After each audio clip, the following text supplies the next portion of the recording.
Hello, welcome to Human Tech, a podcast about the intersection between humans and technology. My name is Guthrie. I'm here with Susan. Hi, Susan. Hello. And today's topic is rewards, but it's so much more than rewards. I want to talk about anti-rewards as well. Anti-rewards, okay. Anti-rewards, yep. All right. Yep. People like rewards a lot.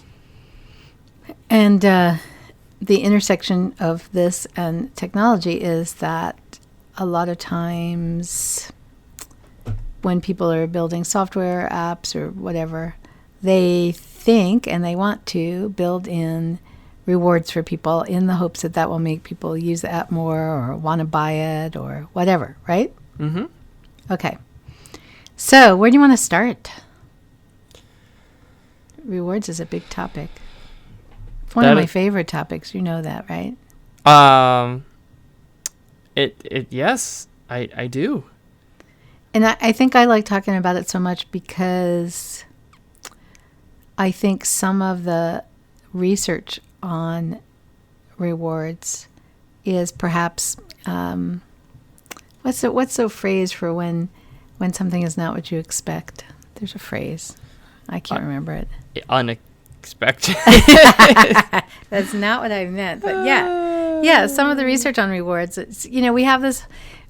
We've all been getting rewards. People have been giving us rewards for our whole life. Yeah. Often, and so we think we know how rewards work, but the research tells a different story. Which is why sometimes when you are trying to use rewards, they don't seem to work the way you thought they were.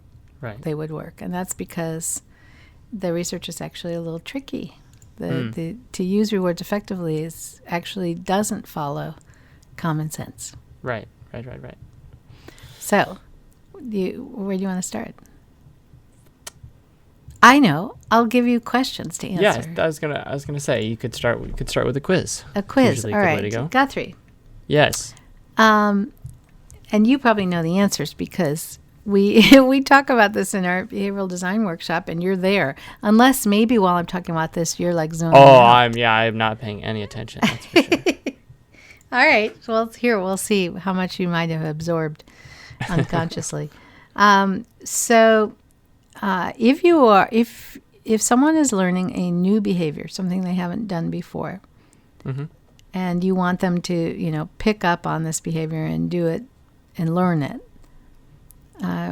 what is the best way to use rewards? Like, how often should you give a reward and all of that? What I usually call the schedules of reward. Right. So it is best if you're going to use a reward to use variable rewards. Okay, that's the wrong answer. Uh-oh. Because I said if someone was learning a new behavior. Okay. So let's talk about schedules. I just wasn't paying attention. Yeah, because I hadn't rewarded you, I guess. Yes. So let's talk about one of my favorite topics, schedules of rewards. I think I should go back. I think we should pause a minute and talk about the fact that the whole idea of using rewards is all part of what in the field of psychology has been called behaviorism. Yeah. And behaviorism was developed in the, Skinner started studying it probably in the 1940s, but it didn't become popular to the 50s and the 60s, and then stayed popular through the 70s, maybe. It was starting to fall out of popularity in the 70s. And then really fell out of, really was not very popular in the field of psychology and academic circles for decades. And now, in the last maybe, 10 years or so, has come back, is having a resurgence.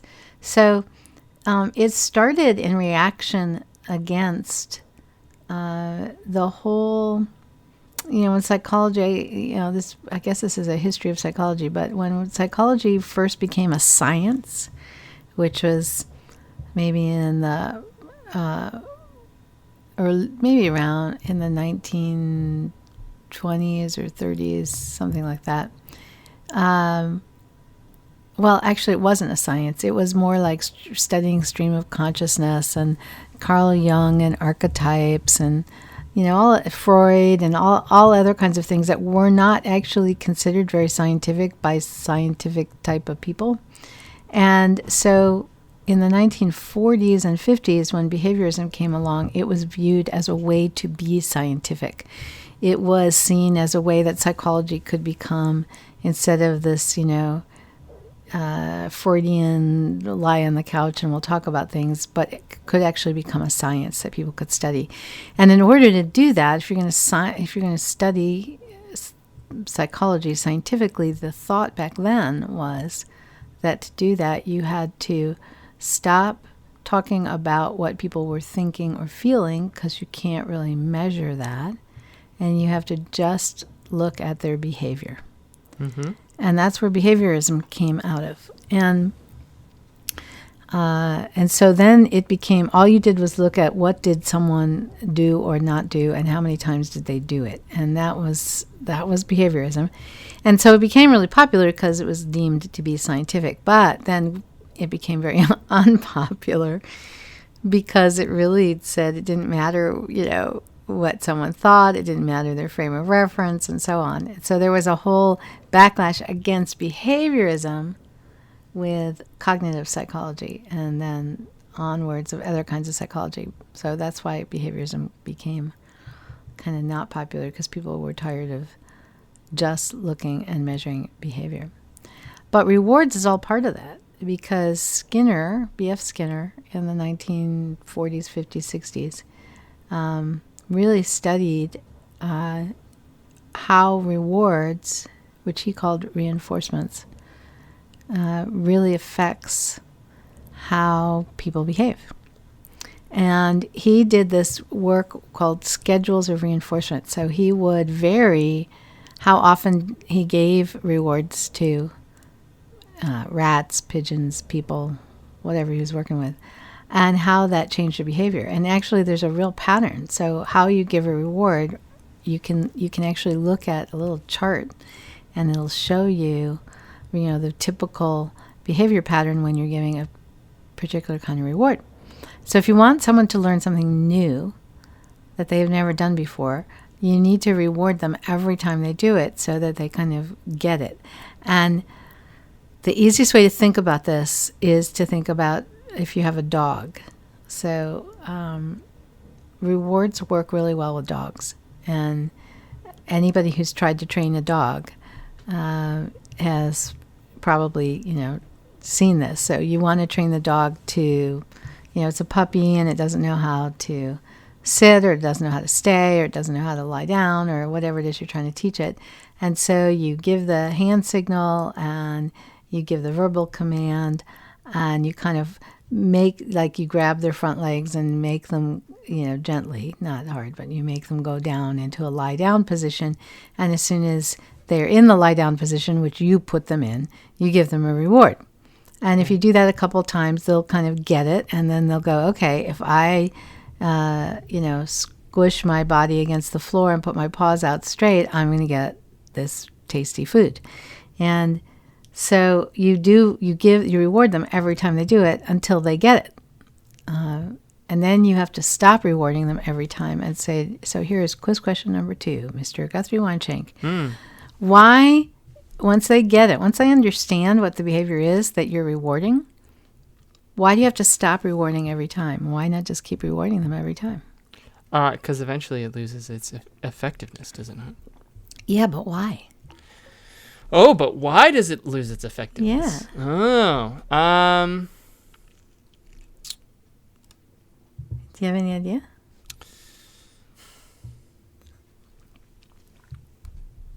Silence. He's thinking. You want a hint? I'm exhaling loudly. You want me to just tell you? Does it have to do with dopamine spikes? No. Well, it might, but no. Nope. All right. Well, why don't you tell me? Well, it's just kind of logically simple. So if you're the dog and you know that every time you lie down you're going to get a tasty treat, why do it every time? Every time you do it, you're going to get some food.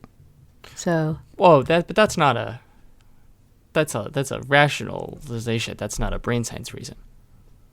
Correct. So maybe that's not it at all. But that's in my experience, that's what it is. When people or dogs or whatever know that every time they do the behavior they're going to get a reward, then they just say, well, I'll just do it when I feel like I need a little snack or whatever the reward is.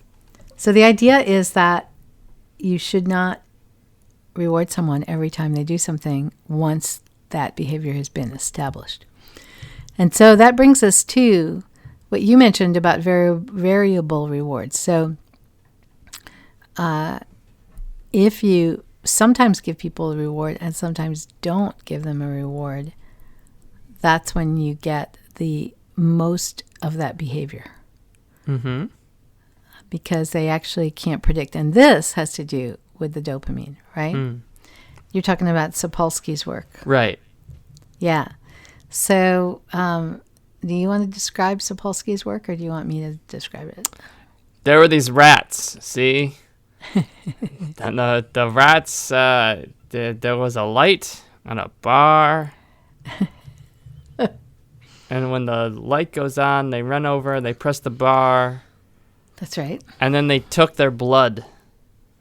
And right. They measured the dopamine levels in the blood.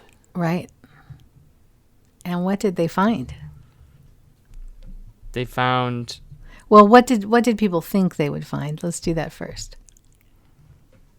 They expected... Yeah.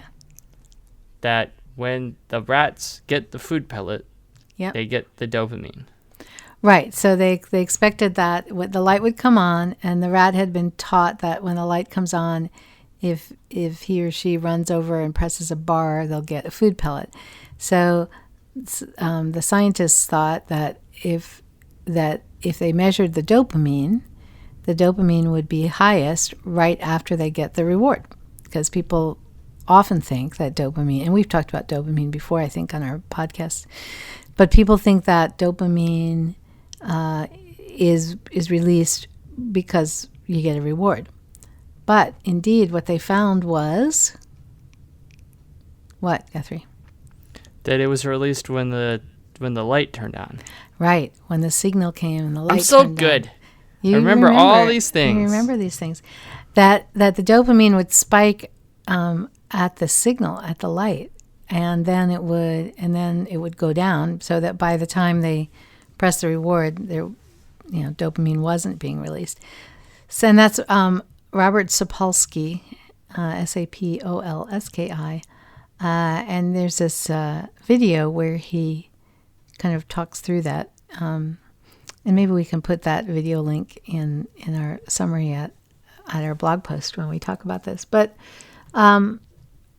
so that was that's an interesting thing about dopamine. And that was when we realized that dopamine is released in anticipation of a reward, not for the reward itself, and how important anticipation is.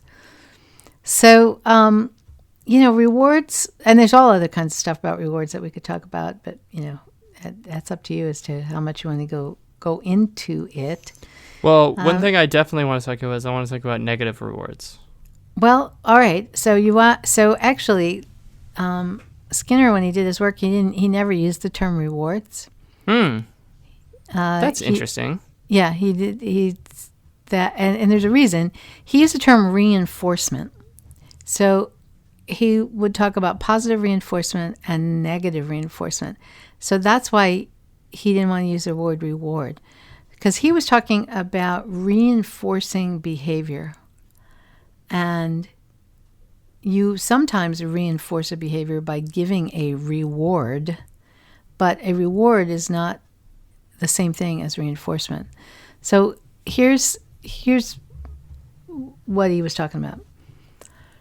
Most of the time when we think about reward, we think about what Skinner termed positive reinforcement. The idea is if someone does a behavior and then we give them something they want and like, it will increase their behavior. And that's what we call a reward, and that's what he called positive reinforcement. Right. But negative reinforcement is different. So a negative reinforcement you take away something someone doesn't want in order to increase behavior. Right. So positive reinforcement, you give them something they want to increase behavior. Negative reinforcement, you take away something they don't want to increase behavior.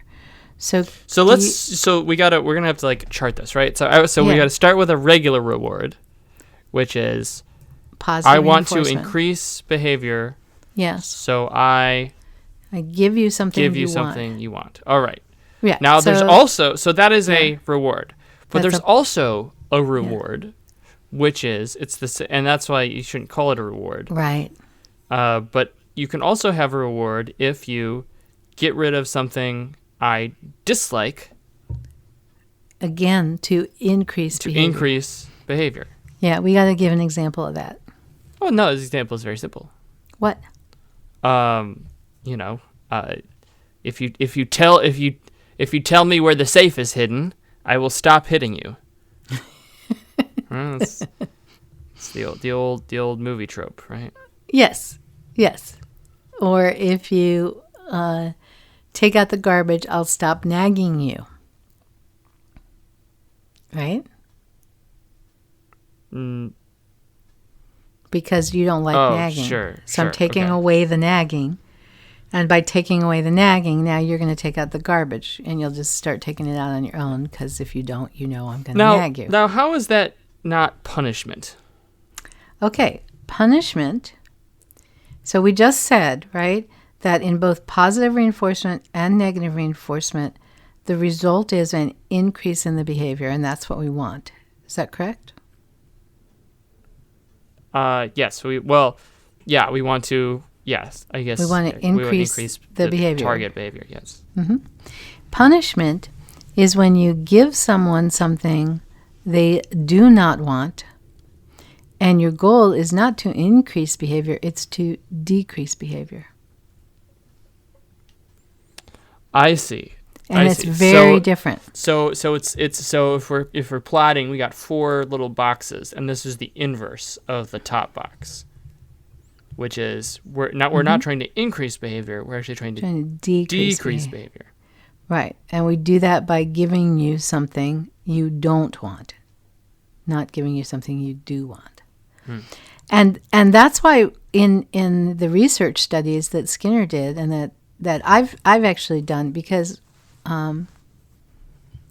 when I went to, I'll tell that story in a minute. Anyway, in the research studies on punishment, the behaviors you get are really, really different. And so what happens with punishment is that indeed the behavior does go down, the one you're trying to decrease, but only briefly, and only as long as the punishment, the icky thing that people don't want, is being applied. As soon as you stop applying it or don't pay attention, the behavior goes back to what it was before. So in a lot of ways, it's even worse.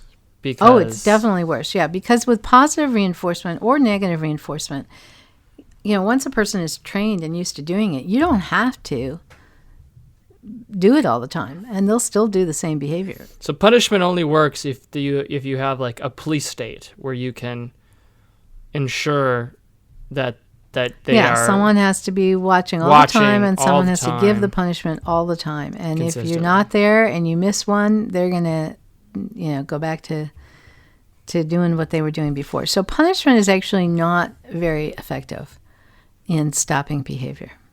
That's what the science It's good us. In stopping behavior if the right people, it's good in stopping behavior if in the right circumstances. Right. But in general, it's really hard to do because someone has to always be there, always giving the thing the person doesn't want. Right. Now, there's another way to decrease behavior, because remember, punishment was positive and negative reinforcement were all about increasing a behavior. Punishment was about decreasing a behavior. There's another way to decrease behavior that's more effective than punishment. Yes. And this is that one you were talking about. Yes. And do you know what that is? I'm assuming that's extinction. That's right. And can you describe what extinction is? So I just said instinction. No, not instinct. No, extinction. Extinction. EX, yeah. So what extinction is when I want a behavior to go away. Yeah.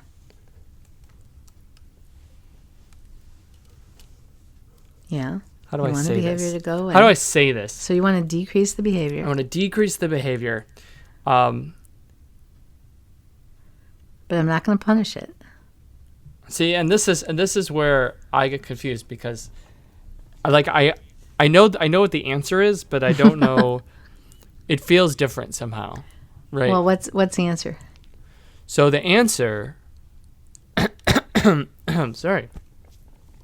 The answer is that you, ignore the behavior. Yeah, that's right. But So that seems to be different than the other situations because I'm not rewarding or getting rid of a bad thing. Correct. So extinction Or really, punishment increasing a bad thing. Right. So extinction is, its own thing totally. So you're not giving a reward. You're just ignoring the behavior. And by ignoring it, you're not rewarding it. And because you're not rewarding it. So the jump that has to be made then is that people do behaviors because attention is a reward. That's right. That's like the missing key, right? So extinction is the same thing as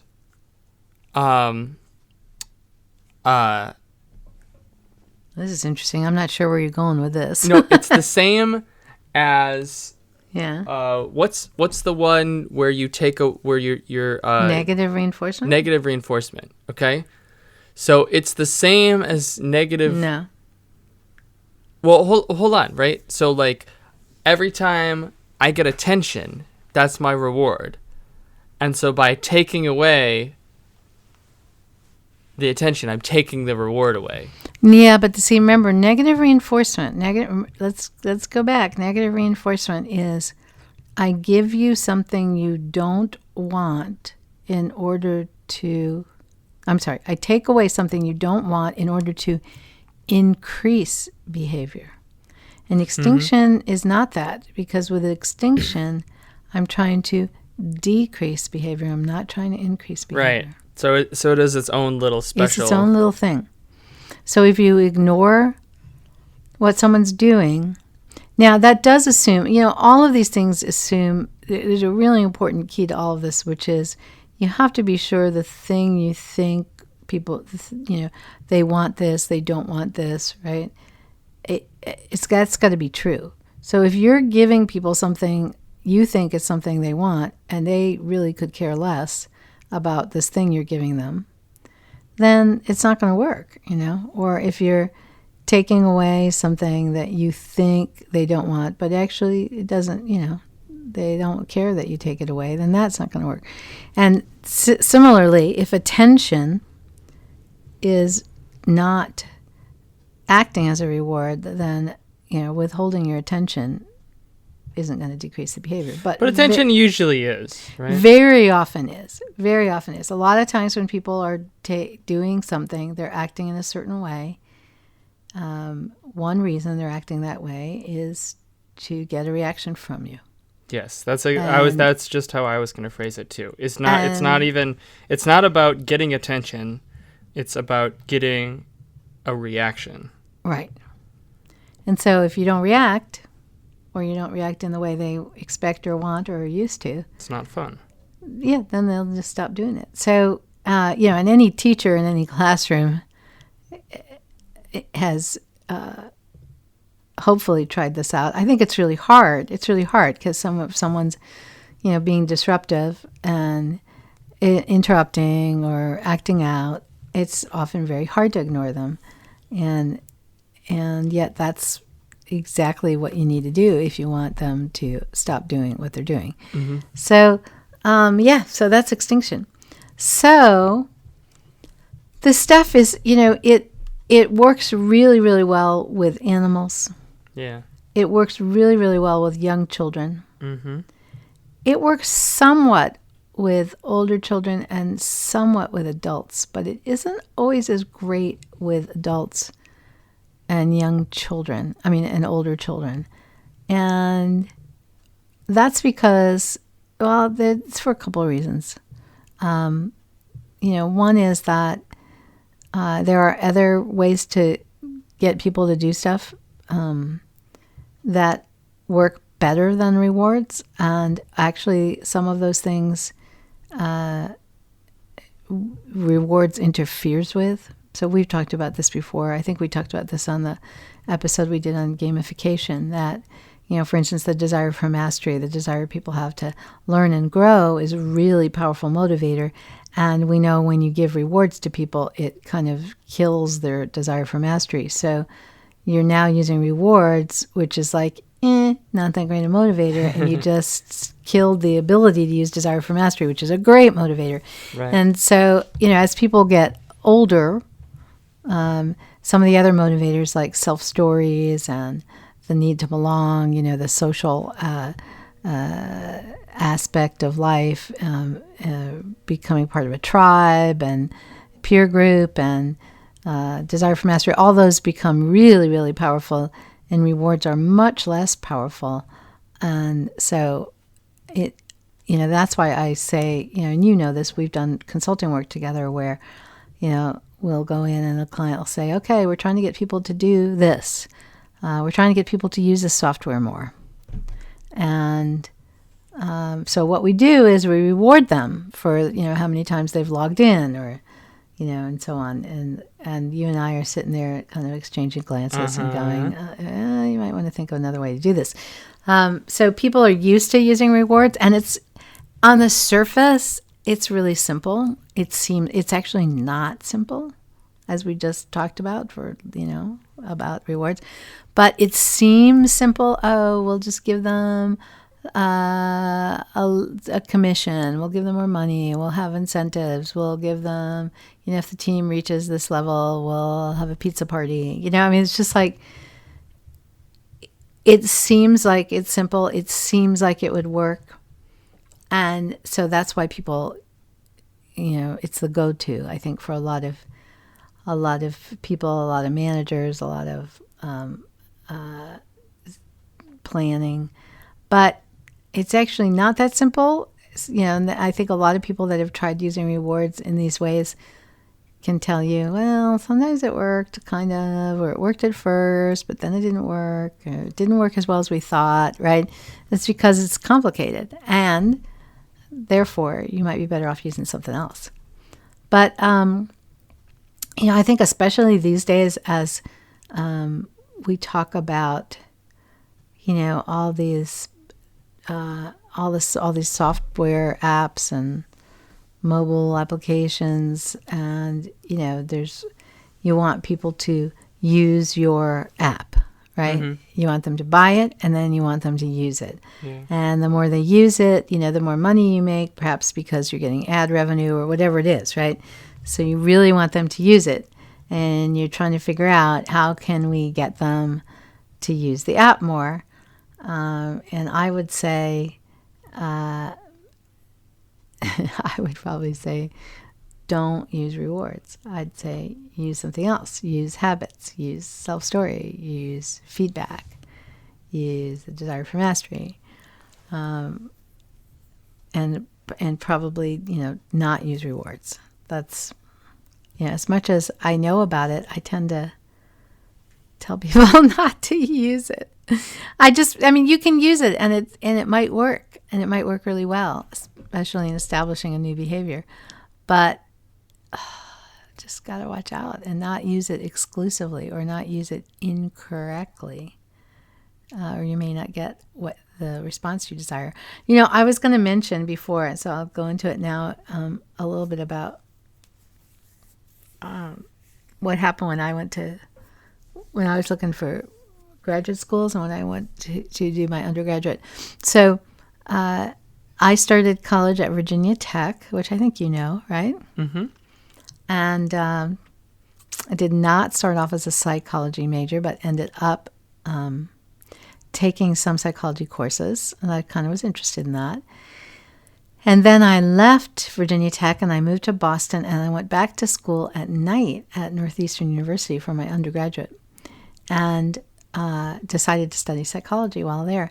Now, what I didn't realize at the time was that Northeastern University at that time was one of the few schools in the country that was really into behaviorism and, this whole Skinnerian thing.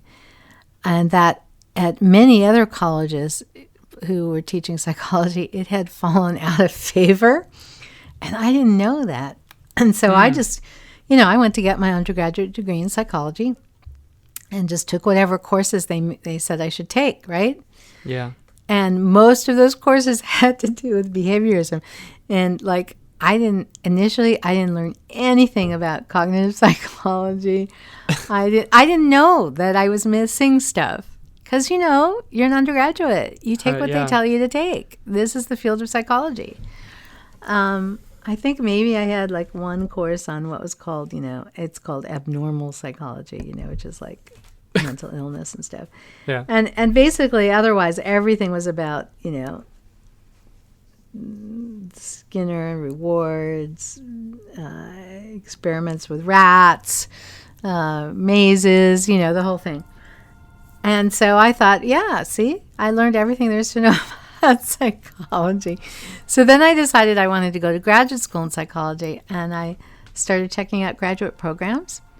And also, I think what happened was they had these tests, these college-level examination prep or something. You could take these tests, and if you could pass the test, you could get credits.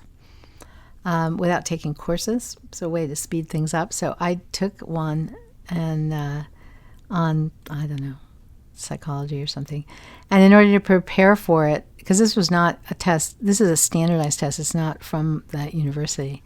In order to prepare for it, I went and got a book on, it's essentially a book on cognitive psychology, which, of course, I had never heard of. And I so loved that course. That book. I mean, it was like this mind-blowing experience to find out there was a whole different way to look at psychology. That was when I decided that's what I wanted to study in graduate school. So then when I started looking at graduate schools, I found many graduate schools that had, specializations in cognitive psychology, because that was very popular back when I was going to graduate school. And that was when I realized that I had gotten this deep education in behaviorism, and the rest of the world didn't like behaviorism. So that was kind of interesting. And so then I followed, the crowd and stopped studying behaviorism and went and got really into the whole cognitive psychology thing, which is how I ended up in usability and user experience. But interestingly enough, the whole rewards thing and behaviorism came back into vogue. And I got to use all that wonderful education that I'd had as an undergraduate. Well, look at that. Yeah.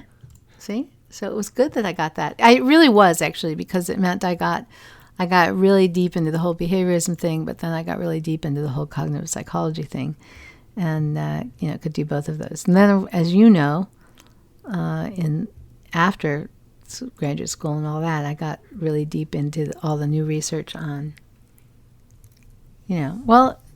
brain science and neuroscience and the unconscious, which actually I did get some of in graduate school too. So I was doing EEG work back before, I was doing neuroscience, brain science, EEG, right and left half of the brain, when it was not particularly popular. I tend to do that. I tend to study things either before they become popular or after they're popular. I am never in the right place at the right time. Although maybe I am now. I don't know. But anyway, yeah. Yeah, rewards. Very interesting. So have you ever tried any of this stuff with people? Have you ever, played little experimental things with people you know? Honestly, probably. Do I like remember? Do you remember doing anything? specific? No. Um, I do. I do. I don't do it all know. the I think time. part of the problem is that there's, for being honest, there just aren't that many people that I interact with on a daily basis whose behavior I need to change. Like, Well, that's good. yeah, I think so, right? I Yeah. guess that's good. I guess I'm interacting with a different set of people than you are. Or else I'm just more manipulative in my I know. the way I think. I mean, I guess it's like, yeah, I don't know. I think I probably do some stuff unconsciously Yeah. where when someone does something I don't like, I try to, I don't think I try to not give it any attention. Yeah. So All right, so now I have a really tough question for you. that's extinction. Can I ask you I have a really tough question for you. Mm-hmm. You ready? Mm-hmm. So let's say that you had created this great new app, which I'm always trying to get you to do and you never want to do. We can't make an app. We don't have any developers. But we can get developers. We don't have that kind of money. I just think we should think up some great app. But anyway, okay. So let's say, Guthrie, that you got funding, Mm-hmm. and you have money to go hire some developers. All right. Yeah. And so you're going to create an app to do something, some wonderful app that you're really excited about. And you want people to use it. Would you use rewards, and how would you use them? Or what would you use instead of rewards? Well, this is, okay, you say this all the time, right? So, I do? well, I wouldn't, you try to avoid using rewards unless you really run out of options. So you wouldn't use a reward of any kind?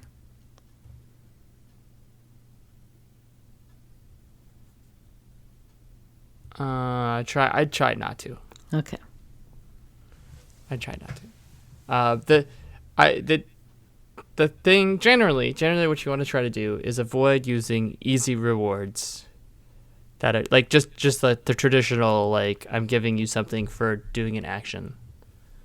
Right. Unless it's with dogs or small children. I think sometimes people also confuse rewards with habits. Mm-hmm. And so in terms of like, okay, I want people to use this app. I want using this app to become a habit. Yeah. I want people to wake up in the morning and check whatever this app is, So I want it to become habitual. And that's a different thing. Slightly related, but it's a different thing than using rewards. So I guess that's the other thing I would say is that, if you think you need to give a reward in order for people to use your product, maybe what you're really trying to do is establish your product as a habit. And that's different. So. Right. Yeah, I think that's right. And I mean, I think extinction actually works really well. Can you give an example of what you're thinking of? In a particular context, or? Yeah. Why do you say that you think extinction works really well?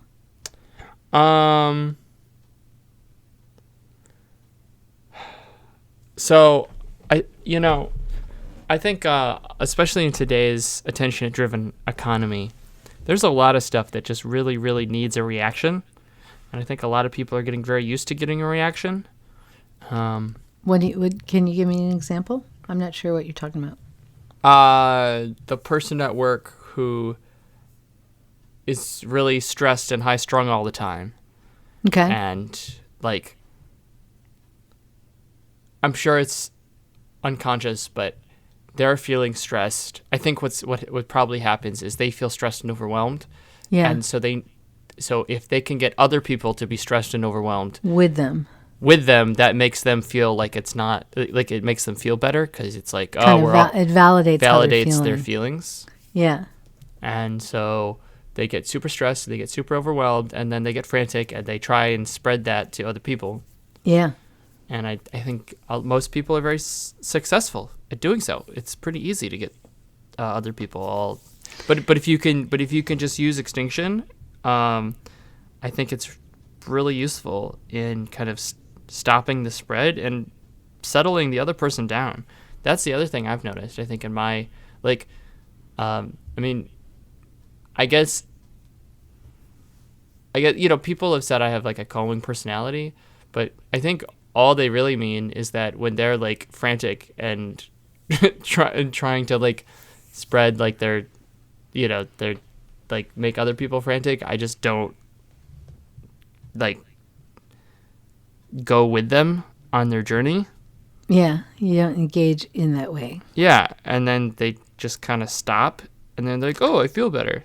Yeah, it's true. I mean, I think there's a tendency, if you're interacting with someone, whatever, and they're upset or they're frantic or they're anxious or, whatever, there's a tendency, I think, because of perhaps empathy, right, to engage with them and get them to talk about it, and why are you so upset? Why are you nervous? Or why are you so stressed? And, then they'll just talk more and more and more and more, right? And get more and more and more stressed. Sometimes that's what happens. I mean, sometimes, talking about it might relieve it, but if it's a pattern, it might not. And I think what you're saying is rather than doing that, which is really just feeding it, right? Mm-hmm. You can not feed it. I mean, in really kind of mundane ways, I've used it, for instance, I haven't had to do this recently, but, sometimes in the past I've taught workshops and, especially I think this happens when you're teaching a multi-day on-site workshop. So it's everyone's from, the same company. And there's these patterns of behavior that they have, right, that they're accustomed to, right. That are new to me because I've just come in from the outside. And so you'll have somebody in the class who keeps asking a lot of questions that are kind of off topic. Yeah.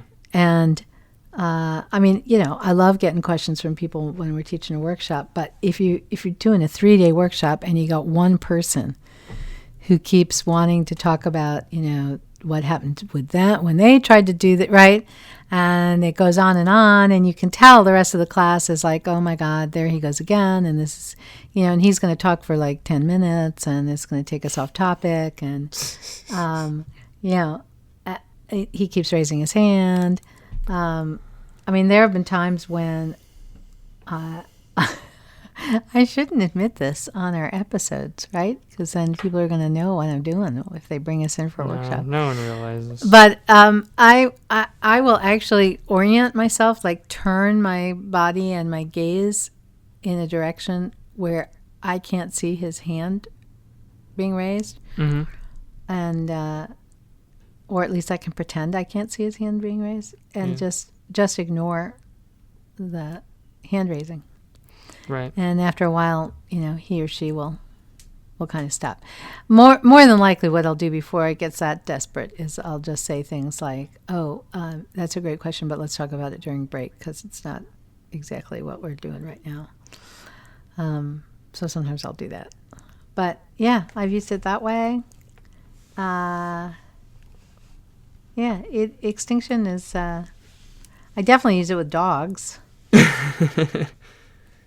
Yeah. Definitely use it with dogs. It works pretty well. I guess I've used it with friends and family, but I won't admit too much about that because they might be listening in. Very cool. So on another one, we'll have to talk about habits then, since that might be more relevant. Habits are a big deal. Yeah. For sure. All right, Guthrie. Well,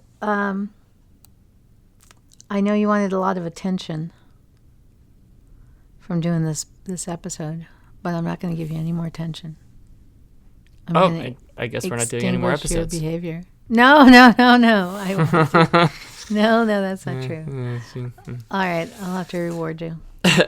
All right. Well, thanks for this, and happy extincting. People found it useful. It's something to think about. Oh, if people want to know more about behavior, where should they? Well, I've got one of my books, How to Get People to Do Stuff. It's got all this in it, plus a whole lot more, and I think that's probably a great resource for it, I think. All right. Well, and I will talk to you later. How can they reach us, Guthrie? Oh, you can email us at info@theteamw.com if anyone wants to. All right. Thanks, Guthrie. Thank you. I'll talk to you later. Bye. Bye.